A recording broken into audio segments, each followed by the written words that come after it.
Salam, hörmətli müəllimlər, dəyərli müəllimlər. Bu videoda pozitiv intizam və bərpa edici yanaşma testinin izahına baxacağıq. Testin izahına başlamamışdan əvvəl gəlin bir yerdə qısa təkrar edək mövzunu, daha sonra rahat şəkildə testləri tapa bilək. Bu mövzu yeni əlavə olunduğu üçün düşmə ehtimalı, yəni 99%-dir. Ona görə də mütləq bu mövzunu bilməliyik. Deməli, pozitiv intizam deyiləndə, bərpa edici yanaşma deyiləndə söhbət nədən gedir? Baxın, dəyərli müəllimlər, burada intizam sözü var. Burada olan intizam sözü ilə cəza sözü, qorxu, təzyiq sözü sinonim anlayışlar deyil. Çünki biz müasir təlimdən danışıqda cəza vermək, təzyiq göstərmək, qorxu bunlar problemin həll yolları deyil. Bəs deyə bilərsiniz ki, bəs pozitiv intizam deyil. Baxın, sözün əvvəlində var, pozitiv söz var, pozitiv intizam. Yəni pozitiv intizam deyilən daxili motivasiya, anlama nəzərdə tutulur. Biz şagirdlərin ehtiyaclarını, məqsədlərini anlamalıyıq. Qarşılıqlı hörmət əsaslı münasibətlərimizi qurmalıyıq. Onların qərarlarını anlamalıyıq. Şagirdlərin məsuliyyəti dərk etmək, biz onları təşviq eləməliyik ki, sövq eləməliyik ki, onlar məsuliyyətli olsunlar, öz davranışlarına görə məsuliyyət daşısınlar. Yəni və sinifdə hər hansı bir situasiya yarananda biz həmin davranışı güc göstərməklə, təzyiq göstərməklə həll eləmirik. Bəs necə həll eləyirik? Qarşılıqlı razılaşma ilə, danışaraq, bir yerdə danışıq, dialoq şəklində biz problemi həll eləyirik. Bu sözləri hər biri, yəni qarşımıza birazdan testlərdə çıxacaq, ona görə qeyd götürsəz çox yaxşıdır. Deməli, bir də deyirəm, davranış qaydaları güclə, təzyiqlə, cəza ilə, hətta qorxu ilə düzəltmirik. Bəs necə düzəldirik? Qarşılıqlı razılaşma yolu ilə şagirdlə danışırıq, qarşılıqlı razılığa gəlirik, dialoq qururuq və razılıq əsasında problemi həll eləyirik. İntizam deyiləndə qorxu, təzyiq, cəza nəzərdə tutulur, yoxsa daxili motivasiya onları anlamaq, məqsədlərini başa düşmək, ehtiyaclarını anlamaq, qərarlarını anlamaq təbii ki, ikinci dediklərimiz, yəni qorxudur, təzyiqdir, cəzadır, bunlar nəzərdə tutulmur. Eyni zamanda bərpa edici yanaşmadan da danışaq. Tutaq ki, münasibətlərə zərər dəyib. İndi biz bunu nə etməliyik? Aradan qaldırmalıyıq, inamı, etimadı bərpa eləməliyik. Sizcə bərpa edici yanaşmanın əsas məqsədi kimdir, günahkar olmalıdır? Yəni bu suala mı cavab tapmalıyıq, yoxsa nə baş verdi sualına? Təbii ki, məhkəmə zal deyil ki, burada günahkar axtaraq. Burada nə baş verdi sualını verib bərpa edici yanaşma ilə biz vəziyyəti düzəltməliyik. Yəni yenə də burada əsas məqsəd cəzalandırmaqdırmı? Təbii ki, yenə cəzalandırmaq deyil. Əsas məqsəd nədir? Bu testə düşür. Ona görə bunu xüsusən bilmək lazımdır. Əsas məqsəd nədir bərpa edicinin? Zərəri uşaqlar dərk eləsinlər. Hər hansı bir əlaqə, münasibət korlanıbsa, onu yenidən qurmaq lazımdır. Tutaq ki, sinifdə hər hansı bir konflikt baş verib, mən artıq fikrimi ifadə eləməkdə çətinlik çəkilən bir şagird olar. Deməli, sinifdə təhlükəli bir mühit yaranıb. Təhlükəsizlik hissini yenidən formalaşdırmaq lazımdır, əlaqələri yenidən qurmaq lazımdır. Elə bir situasiya yaradılmalıdır ki, uşaqlar zərəri dərk eləsinlər. Yəni, bunun təsiri uzun müddətli olur. Biz artıq nəyəsə dərk eləyəndə fərqinə varanda bunun təsiri uzun müddətli olur da, qısa müddətli sakit durub sonra yenə səs salmırıq da dərs prosesində. Yəni mən indi şagirdlərin necə deyim, yanaşmasından çıxış edirəm, tutaq bir şagird olaraq deyirəm hər birini. Deməli, bərpa edici yanaşmada empati, qarşılıqlı dinləmə olur, zərər çəkən tərəfi dinləmək lazımdır, zərər verən tərəfi dinləmək lazımdır ki, görək bu zərər verən tərəfin davranışı, niyə belə bir davranış sərgiləyib, onun davranışını anlamaq lazımdır ki, biz bərpa edici yanaşmadan istifadə edirik, vəziyyəti düzəldək. Ümid edirəm ki, bu ilə danışıqlarımıza müəyyən qeydlər götürdünüz. İndi gəlin bir yerdə testlərə baxaq və bir yerdə yenidən həmin xüsusiyyətləri təkrarlayaq testlərdə qarşımıza çıxdıqca. Deməli, birinci sualda nə yazılıb? Sinifdən şagirdlərdən biri dərs zamanı qaydalara əməl etmir. Bu vəziyyət digər şagirdlərin diqqətini yayındırır. Müəllim davranışın səbəbini araşdırır. Şagirdin davranışının başqalarına təsirini dərk etməsinə şərait yaradır. Baxın, bu dəqiq dedik ki, yəni biz elə bir situasiya yaratmalıyıq ki, cəza vermək yox, zərəri dərk eləməlidir uşaqlar. Mən şərait yaradım ki, uşaq öz elədiyi başqalarına mane olduğunu dərk eləsin və qaydaların qarşılıqlı razılaşma ilə yenidən formalaşdırmasına çalışır. Bayaq qeyd elədik. Yəni, problem necə həll olunur? Qarşılıqlı razılıq, dialoq əsasında həll olunur. Bu situasiyada müəllim yanaşması sinif mühitində hansı dəyişikliklərlə nəticələnə bilməzdir. Deməli, nə axtarmalısınız? Səhv cavab axtarmalısınız. Gəlin bir yerdə variantları təhlil edək. Şagird öz davranışının sinif mühitinə təsirini dərk edərək daha məsuliyyətli qərar verməyə başlayır. Bəli, şərtdə yazılıb da biz onu öz hərəkətlərini dərk etməsinə şərait yaradır. Bu ola bilər, bizə ola bilməz deyir. Bu ola bilər. Sinifdə müəllim-şagird münasibətləri hörmət və etimad əsasında mühitdə inkişaf edir. Bəli, burada qarşılıqlı inam bayaq da qeyd elədik ki, bərpa edici yanaşmada da etimadın bərpa olunmasıdır. Daha sonra müəllim-şagird arasında olan hörmət əsasına biz münasibətləri qururuq. Onların ehtiyaclarını, onların məqsədlərini, onların qərarlarını anlamalıyıq. Bu da doğrudur. Bayaqdan yəni test izahının əvvəlində bildirdiyimiz xüsusiyyətlərdə hər biri bu da ola bilər. Şagird davranışı qaydalarına qorxu hissi ilə deyildir. Baxın, qorxu hissi ilə desəydi səhv olardı. Qorxu hissi ilə deyil, daxili motivasiya əsasında əməl etmək meyilli olur. Bayaq qeyd elədik ki, pasiv intizam deyilində nəzərdə tutulur. Cəza, qorxu yox, daxili motivasiya, onları anlamaq nəzərdə tutulur. Bu da ola bilər, bizə ola bilməz lazımdır. Sinif mühitində problemlərin dialoq yolu ilə həll olunması. Bu dəqiq qeyd elədik ki, dialoq, qarşılıqlı razılaşma yolu ilə həll olunur. Bu da doğrudur. Bayaqdan qeyd elədiklərimiz hələ ki bütün bəndlər. Daha sonra şagird qaydalara əməl etmədiyi halda cəza ilə qarşılaşacağı bildiyi üçün davranışı müvəqqəti olaraq dəyişir. Bu yanlışdır. Bayaqdan da qeyd elədik ki, cəzadan deyil. Özdə bu davranışı dəyişdirilməsi, öyrədilməsi uzun müddətli olur. Qısa müddətli deyil. Ona görə bu variant yanlışdır. Bir də cəza demədik, yaxud cəzanın üstünə xətt çəkdik bayaqdan. Deməli, yanlış cavabımız olduğu Y variantı. İkinci suala baxırıq. Dərs zamanı müəllim müşahidə edir ki, sinifdə bir neçə şagird yeni mövzunu tez anlayır. Digərləri isə sual vermədən sakit qalır. Müəllim dərsin tempinin düşməməsi üçün yalnız mövzunu tez qavrayan şagirdlərlə işi davam etdirir. Digərlərinin yaşadığı çətinliklər dərs zamanı toxunmur. Yəni kim nəyə başa düşmür, bəlkə uşaq sakit qalmışdı. Biz həmin vəziyyətə toxunmuruq ümumiyyətlə. Deməli, dərsi kimdən davam edirik? Dərsi daha aktiv olan uşaqlar, mövzunu qavrayan uşaqlarla davam edir. Digər şagirdlər yaşadığı çətinliklər dərs zamanı toxunmuruq. Zamanla bəzi şagirdlər dərsdə iştirakı çəkinməyə başlayırlar, iştirak eləmirlər. Çünki toxunmuruq axı onların problemlərinə. Situasiyada seçilmiş hissəni necə dəyişsəydir, müəllim yanaşması daha düzgün olar. Seçilmiş hissə hansıdır dəyərli müəllimlərimiz? Seçilmiş hissə bu qara olandır. Bunu necə dəyişsək daha düzgün olar. Gəlin onu dəyişək. Baxaq variantlara. Çətinlik yaşayan şagirdlərin də özlərini rahat hiss edəcəyi şəkildə sual verilir və iştirak üçün mərhələli imkanlar yaradılır. Qarada nə yazılmışdı? Yalnız tez qavrayan şagirdlərlə işi davam etdiririk. Çətinlik çəkən uşaqlar isə elə problemlər olduğu kimi qalıb. A variantında yazıb ki, çətinlik yaşayan şagirdlərin özlərinin də rahat hiss edəcəyi şəkildə sual veririk. Onların da iştirakını mərhələli şəkildə təmin edirik. Elə budur da düzgün cavabımız. Elə A variantı doğrudur. Bunu necə dəyişsəkdir, bu şərti necə dəyişsə vəziyyət düzəlir. A variantını oraya yerləşdirsək vəziyyət düzəlmiş olar. Digər variantlarda sürətli şəkildə çıxaq. Dərsin axıcılığını qorumaq üçün mövzunu sürətli, kim nəyə başa düşməyibdir, B variantı, eybi yoxdur, sürətli davam edindir. Bu yanlışdır. Sual verməyən şagirdlərin mövzunu anlamadığını ehtimal edirəm, ümid edirəm, ehtimal edirəm, bunlar başa düşməyiblər deyib dərsimə davam edirəm. Bunu da sildik.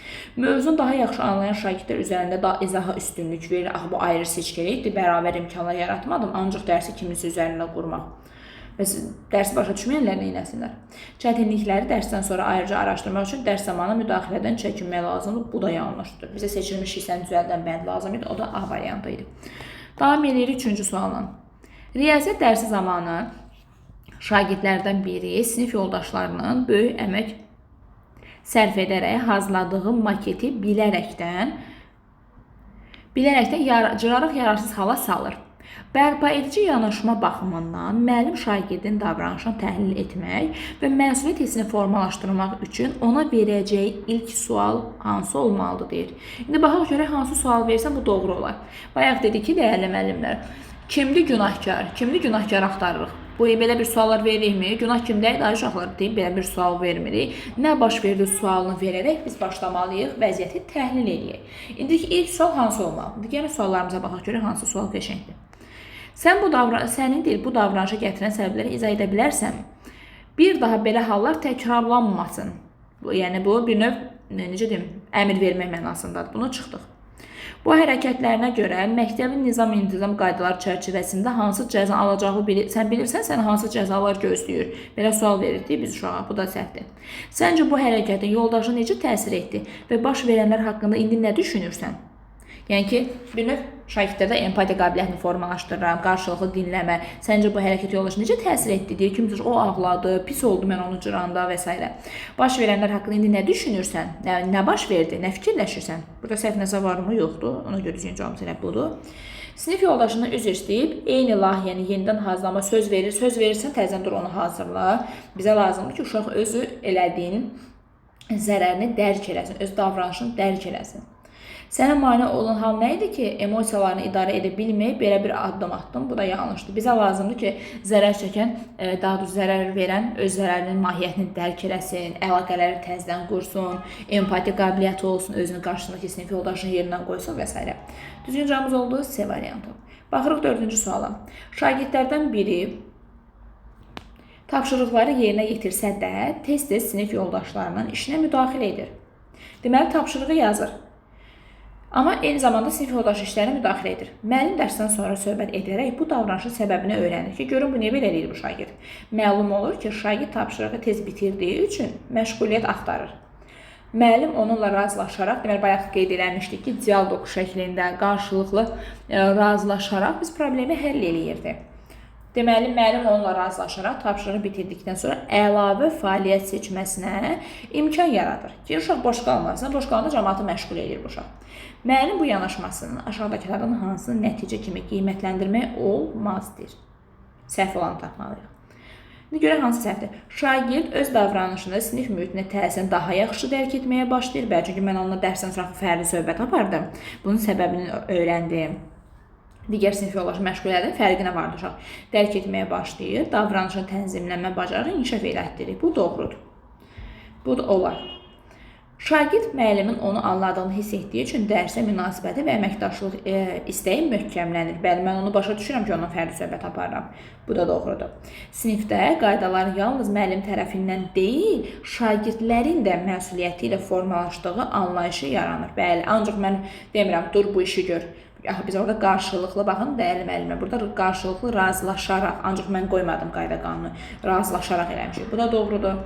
Uşaq deyir ki, müəllim məni başa düşür, anlayır, məni qınamır da, elə bil ki, müəllim. Davranış dəyişikliyi əsasən müəllimin nəzarəti, razılaşmaya əməl olunub, olunmamasının yoxlanması hesabına təmin olunur. Niyə şərtdə yazılıb da, şagirdlə bir yerdə razılığa gəlmişik, müəllimin nəzarəti, onun razılaşması ilə olmayıb. Şagirdlə bir yerdə qərar vermişik və müəllimin nəzarəti bu bir növ ənənəvi rejimə aiddir. Ona görə bu yanlışdır. Şagird tapşırığı ola bilməz, yəni. Şagird tapşırığı tez bitirdiyi hallarda alternativ məşğuliyyət seçərək sinifdə daha məqsədli iştirak edir. Burada səhv nəsə varmı? Düz deyir də. Şərtlidir ki, əlavə məşğuliyyət tapdıq, həmin uşağa əlavə bir iş verdi ki, dərsin gedişatını pozmasın və həm də öyrədici olsun da uşaq üçün. Bu da doğrudur. Yanlış cavabımız oldu D variantı. Baxırıq dəyərli müəllimlər 5-ci suala. Uyğunluq pozulmuşdur deyir. Gəlin xüsusiyyətləri oxuyun və sizdən soruşum görək. Düzdür yoxsa səhvdir? Deyir ki, bərpa edici yanaşma münasibətlərdə yaranan zərəri aradan qaldırmağa və etimadı bərpa etməyə yönəlir. Deməli, zərəri aradan qaldırmağa, bəli, burası düzdür, və etimadı bərpa eləməyə. Tez sizə başlamamışdan öncə bunu təkrarladıq, dedim, hətta qeyd kimi götürə bilərsiniz. Etimadı bərpa etməyə yönəlir, diqqəti günahkar axtarışında deyil, hətta bunu belə yazdıq, daha doğrusu fikir olaraq ifadə elədik. Yəni, bərpa edici yanaşmada kim günahkardır sualı yox. Bunu yazıb üstündən xət çəkirik. Nə baş verdi? Nə baş verdi? Bu sual vermək lazımdır, deyir. Nə baş verdi? Yəni, bu sual vermək lazım. Burada da deyir ki, günahkar axtarışında deyil, hadisənin təsirini anlamağa, onu necə düzəltməyə cəmləyirdi. Burada səhv nəsə varmı? Yox, deyir, bərpa edici danışdıqlarımızı. Bu doğrudur. Qarşısına nə yazılıb? Qarşısında da doğru yazılır. Burada uyğunluq pozulmayıb, uyğunluq gözlənilmişdir. Dəyərli müəllimlər, imtahanda sürətli vaxt qazanmaq üçün bir olan variantları çıxın. Çıxdıq, necə də gözləmək bizə kömək oldu, neçə də variantımız qaldı. Yəni, sürətli variant tapmağın yollarıdır. Sonra ikinci suala baxırıq. İkinci bəndə baxırıq daha doğrusu. Bərpa edici yanaşma tətbiq edildikdə əsas diqqət münasibətlərin qorunmasına yönəldiyi üçündür. Davranışlarla bağlı ümumi qaydalar zamanla daha az müəyyən olunur və şagirdlər üçün gözləntilər fərqli şəkildə formalaşa bilir. Niyə? Axı biz elə davranışı tənzimləyirik də. Bərpa-edici yanaşma olsun, pasiv intizamda olsun, biz şagirdlərin davranışlarını tənzimləyirik. Amma burada yazır ki, münasibətlərin qorunmasına yönəldiyi üçün davranışla bağlı ümumi qaydalar zamanla daha az müəyyən olunur və şagirdlər üçün gözlənti fərqli şəkildə formalaşır. Bu yanlışdır. Biz çalışırıq ki, sinifdə olan münasibətləri bərpa eləyək, bütün uşaqlarda empatiya qabiliyyəti formalaşsın, zərər çəkəni dinləyək, zərər verən davranışını anlayaq, təhlükəsiz bir mühit yaradaq, fərqli gözləntilər şəklində formalaşdırmırıq. Bu yanlışdır, qabağına da yanlış yazılıb. Yanlış, uyğunluq gözlənilmişdir burada. Ona görə götürmür, çünki üst-üstə düşür. Bizə üst-üstə düşməyənlər lazımdır, yəni pozuluqdur. Bərpa-edici yanaşmada dialoq və münasibətlərin yenidən qurulması ön planda tutulduğundan davranışın yaratdığı təsirin təhlili hər zaman prosesin mərkəzində yer almaya bilər. Bərpa-edici yanaşmada biz davranışın təsirini təhlil eləməliyik, zərər çəkəni dinləməliyik, zərər verən tərəfi dinləməliyik, nə baş verdi? Biz davranışı dərindən təhlil eləməliyik, necə mərkəzdə yer almaya bilər? Bu yanlışdır. Qabağına nə yazılıb? Doğru yazılıb, uyğunluq pozulmuşdur. Ona görə 2 də götürürsünüz. İmtahanda dəyərli müəllim 2-ni də çıxsız avtomatik variant qalacaq. 2-ni çıxacaqsınız, 2-ni çıxacaqsınız və 3, 4 belə qalacaq. Amma yenə də dəqiq oxumaq lazımdır. Bərpa-edici yanaşma baş verənləri sadəcə davranış kimi deyilir, onun insanlara verdiyi təsiri baxımından dəyərləndirir. Tərəflərin bir-birini anlamasına şərait yaradır. Empatiya qabiliyyəti, qarşılıqlı dinləmə və s. formalaşdırır. Düzdür. Qabağına nə yazılıb? Yanlış. Uyğunluq pozulmuşdur. Deməli, düzgün cavabımız oldu 3-dən 4. Baxırıq 6-cı suala. Dərs zamanı şagirdlərdən biri sinif yoldaşının sözünü kəsir və onun fikrinə istehsalı reaksiya verir. Yəni, istehsa edir, gülür, lağa qoyur. Müəllim vəziyyətə müdaxilə edərək bu davranışın qayda pozuntusu kimi qiymətləndirir. Şagirdə irad bildirir və dərsin gedişini davam etdirir. Bu situasiyada müəllimin davranışındakı pozitiv intizam və bərpa-edici yanaşma baxımından əsas yanlışı nədir? Yəni, şərtdə yanlışlıq varmı? Bəli, əlbəttə ki, çünki şagirdlər bir digərin sözünü kəsir, istehsanə lağa qoyur, ələ salır. Müəllim bunu qayda pozuntusu kimi qiymətləndirir və şagirdə iradını bildirir və dərsə davam edir.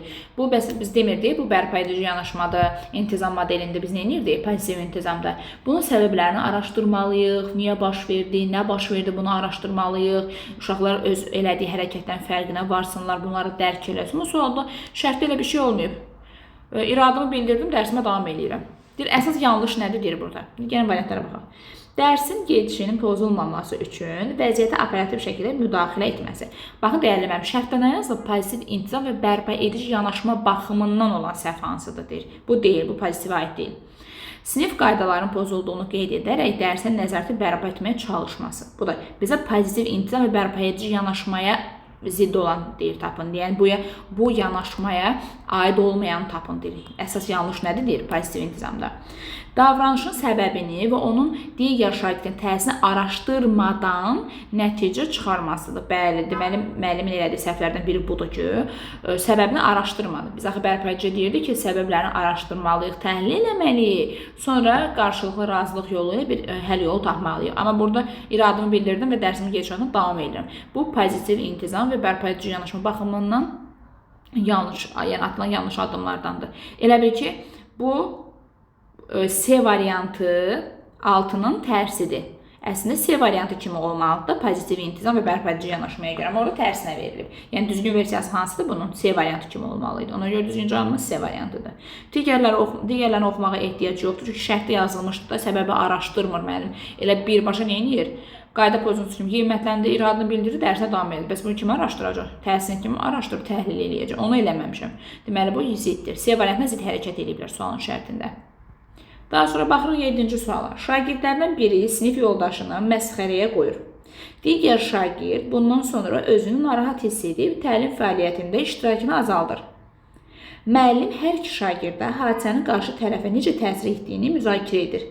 Hər iki tərəfi dinləyir. Baxın, bayaqki situasiyada dedik ki, hər iki tərəfi dinləməlidir. Yaranmış vəziyyəti necə bərpa edəcək? Ortaq razılaşma yolu ilə, yəni fikir formalaşdırmalıdır. Situasiyada bağlı doğru fikir hansıdır deyir. Yəni, doğru fikrə tapaq.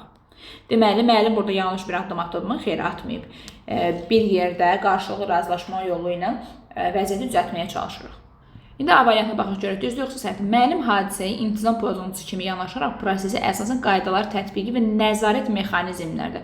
Nəzarət mexanizmindən söhbət getdi, yox əksinə bərpa edici və intizam, pasiv intizama görə tənzimləmişəm. Bu səhvdir.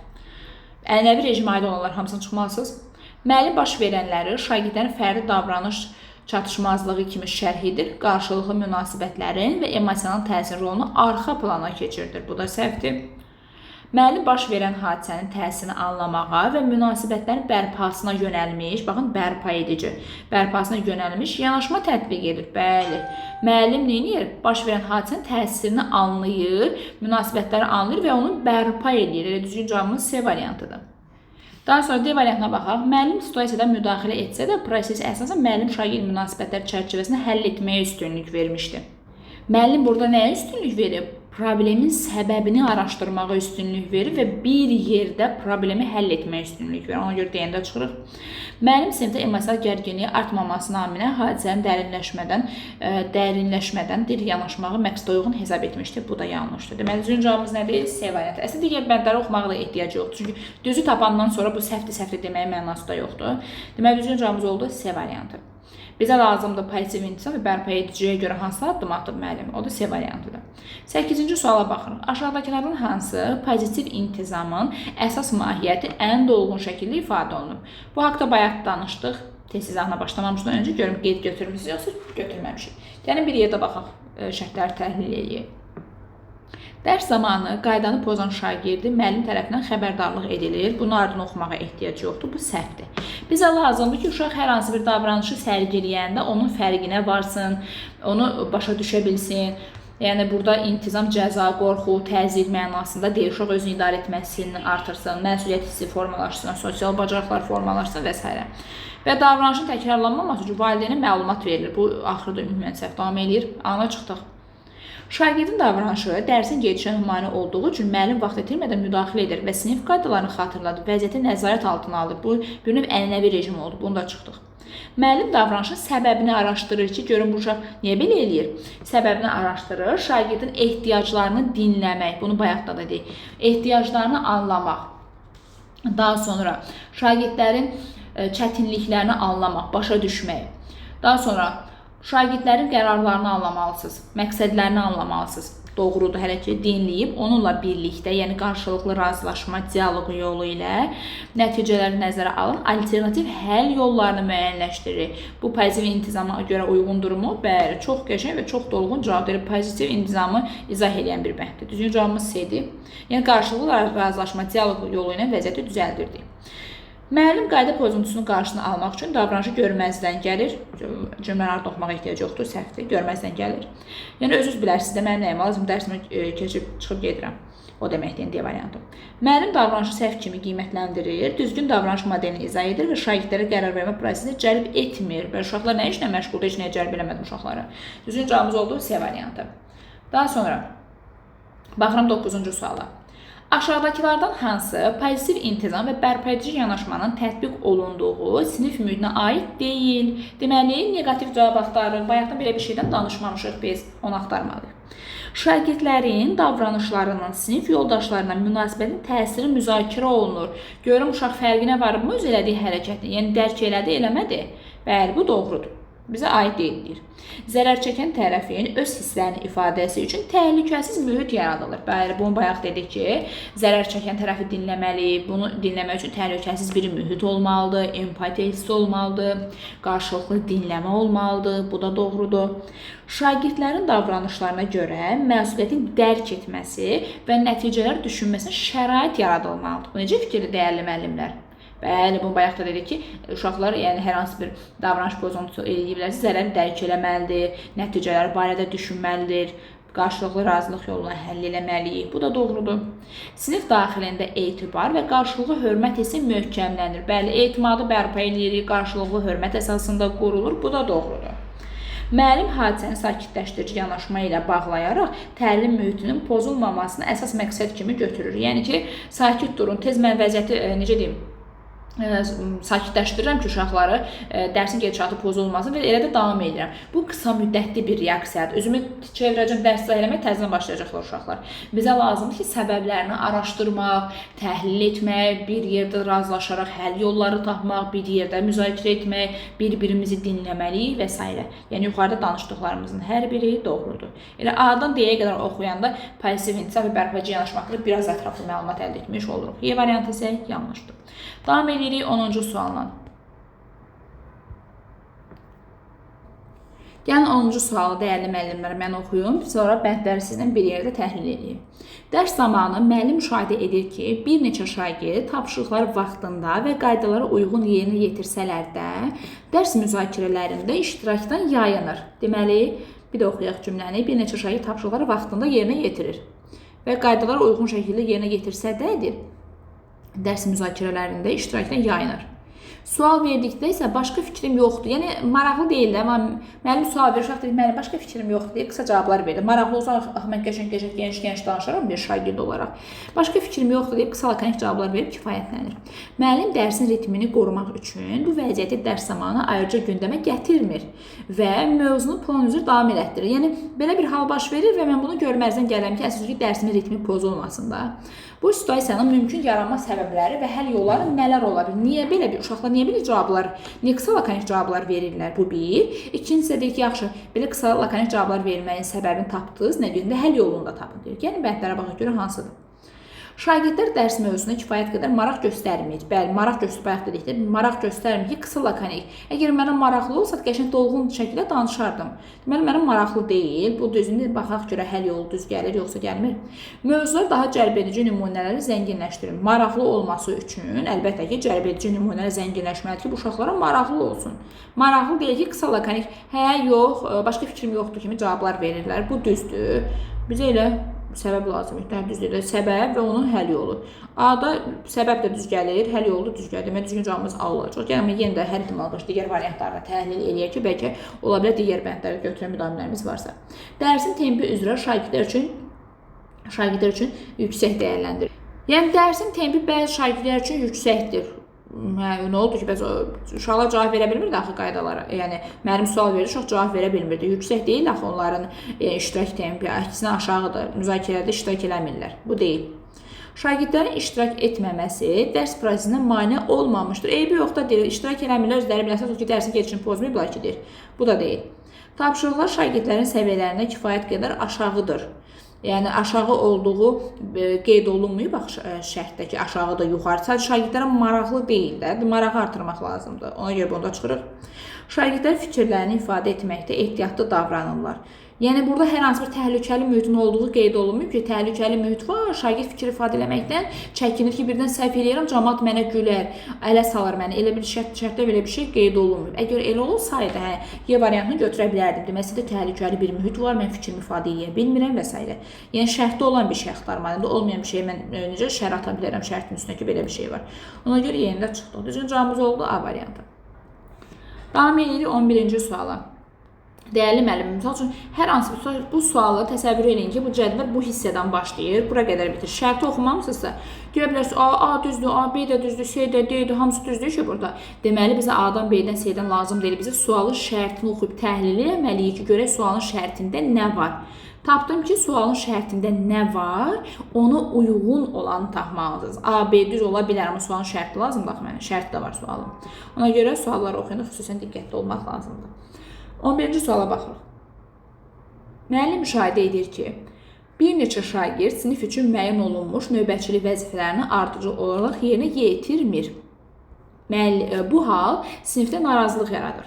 Deməli, uşaqlar növbətçilik fəaliyyətini yerinə yetirmir, bu da narazılıq yaradır. Bu problemi həll etmək üçün müəllim hansı addım atsa daha doğru olar, daha düzgün variantı tapmalıyıq. Deməli, ən doğru cavab axtaraq gəlin bir yerdə. Müəllim əvvəlcə növbətçilik qaydalarını yenidən elan edir. Daha sonra vəzifəyi yerinə yetirməyən şagirdlərə xəbərdarlıq edib, xəbərdarlıq eləmək, nəzarəti gücləndir. Bu ənənəvi rejimdən dərs keçmirik biz. Ona görə bunu sildim. Müəllim əvvəlcə vəzifəni yerinə yetirməyən şagirdləri müəyyən edir. Onlarla ayrıca söhbət aparır. Sonda sinifə ümumi xəbərdarlıq edir. Bu səhvli xəbərdarlıq, cəza, təzyiq göstərmək və s. bunlar yoxdur müasir təlimdə. Bunda çıxdıq. Daha sonra digər varianta baxaq. Müəllim növbətçiliklə bağlı problemi siniflə birgə araşdırır. Bəli, ümumiyyətlə problemin səbəbini araşdırmaq lazımdır. Siniflə birgə araşdırır, hələ ki bura qədər düz gəlir.